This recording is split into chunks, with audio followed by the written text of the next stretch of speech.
ঠাকুরগাঁওয়ের পীরগঞ্জ উপজেলার পৌর শহরের ভেলাতৈর এলাকার বাসিন্দা আবুল কাশেম একটি পানি খুঁড়িয়ে খুঁড়িয়ে চলেন। তাতে কি থেমে নেই তার জীবন, কারো কাছে হাত পাতেন না। জীবন নামের চাকা গতিশীল রাখতে ইট ভাঙেন প্রতিদিন। তার উপার্জনে চলে 5 জনের সংসার। তার স্বাধীন চেতা মন মানসিকতা এখন এলাকায় উজ্জ্বল দৃষ্টান্ত। ঠাকুরগাঁও প্রতিনিধি আব্দুল আলিমের তথ্যচিত্রে বিস্তারিত ডেস্ক রিপোর্টে।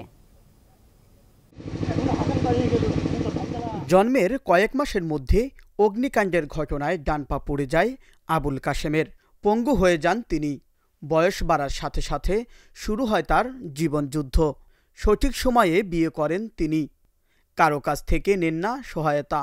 ইট ভেঙে চালান সংসার। সাত সকালে জীবনযুদ্ধের সঙ্গী বিয়ারিংয়ের গাড়ি নিয়ে কাজের সন্ধানে বেরিয়ে পড়েন। দৈনিক মজুরি পান 400 থেকে 500 টাকা। এ নিয়েই চলে তার সংসার। আমি ওই যে ছোটবেলাকার 1.5 মাস বয়স, আমিও সঠিক বলতে পারছি না। তো চেরাকে গেলে পুরা গেছিলাম কটা করে। এই পর্যন্ত 1.5 মাস বয়স। আমি চিকিৎসা করছি 2 বার, কিন্তু আমি জানি না, ওদের বুঝগানো হয় না। বয়স আমার 40-এর মতন হয়ে গেছে, 40-50-এর মতন। তো এই ছোটো ভাই বিয়া করলো, বইনও বিয়া দিলাম। তাহলে কীভাবে খাবো? তা আমরা আর কি ওই গাড়ি ব্যানার ট্রেনিং দিতে ব্যারিং গাড়ি ট্রেনিং দিতে এই ছেলে বাইরে হইলাম কাজ করতে 2100। তখন এই চলতে 25 পরে গেছি। এই চলছে, আমি আছি কাজ। এইসব বিয়ে শাদি হইলো, 3টা আল্লাহ দিলে ছেলে হইলো। এটা কৃষি কাজ করে, ক্লাস 4 পর্যন্ত পড়িয়েছে। আর একটা ক্লাস 5-7 দিয়েছে আর কি আল্লাহ দিয়ে। আর একটা ফুরুত উঠেছে। এই পর্যন্ত আমরা যা হয় কষ্ট করে যা হয় চলে, এই পর্যন্ত আমি চলি আর কি। ঘৃণ্য পেশা ভিক্ষাবৃত্তিকে দুপায়ে ঠেলেছেন আবুল কাশেম। জীবন যুদ্ধে লড়াকু সৈনিকের মতো লড়াই করে যাচ্ছেন। তবে তার জীবন উন্নয়নে সরকারি সহায়তা দেওয়ার দাবি জানান এলাকাবাসী।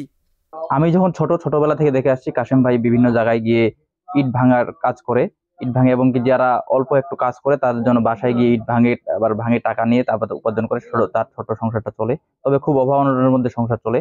যদি ওনাকে সরকার থেকে কোনো সহায়তা করা হয় তাহলে অবশ্যই তার সংসারটা ভালো চলবে। একজন প্রতিবন্ধী, সে কষ্ট করে খুব চলতেছে, তাকে যেন সরকার জন্য কোনো কিছু দেওয়া হয়।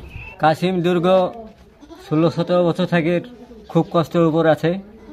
সে বিয়ে শাদী করছে, বাচ্চা খুবই কষ্ট। সে চলার রাস্তা নাই। সে একজন প্রতিবন্ধী, সে চলাফেরা করতে পারে না। ওর বাড়ি তো এই রাস্তা দিয়ে আসছো না, ওই পাশে বাড়ি। ওর জন্ম থাকে, পরে ওর এই সমস্যা। তারপরে ওই হালে বিয়ে করছে, 3টা বাচ্চা হয়েছে। তিনি ভিক্ষাবৃত্তি বা কারো কাছ থেকে হাত পেতে 10 টাকা না নিয়ে তিনি কিন্তু দিনমজুরি করেই 3 সন্তান ও তাদের একটি পরিবার তিনি পরিচালনা করে, যেটি এই সমাজের দৃষ্টান্ত উদাহরণ হয়ে রয়েছে। তিনাকে আমরা সাধুবাদ জানাই যে তিনি একজন প্রতিবন্ধী হয়েও ভিক্ষাবৃত্তি না করে তিনি কর্ম করে খাচ্ছে। আমরা চাই যে এলাকাবাসী ও সরকার যদি তিনার পাশে যদি দাঁড়ায় তাহলে তিনি একটু হলেও উপকৃত হবে। শারীরিক প্রতিবন্ধী হলেও অদম্য মানসিক শক্তির কারণে জীবনযুদ্ধ থামাতে পারেনি তাকে। তাই ঠাকুরগাঁও পীরগঞ্জ উপজেলার পৌর শহরের ভেলাতৈরের কাশেম এখন এলাকার উজ্জ্বল দৃষ্টান্ত। Abu Naim Shah, channel S news desk.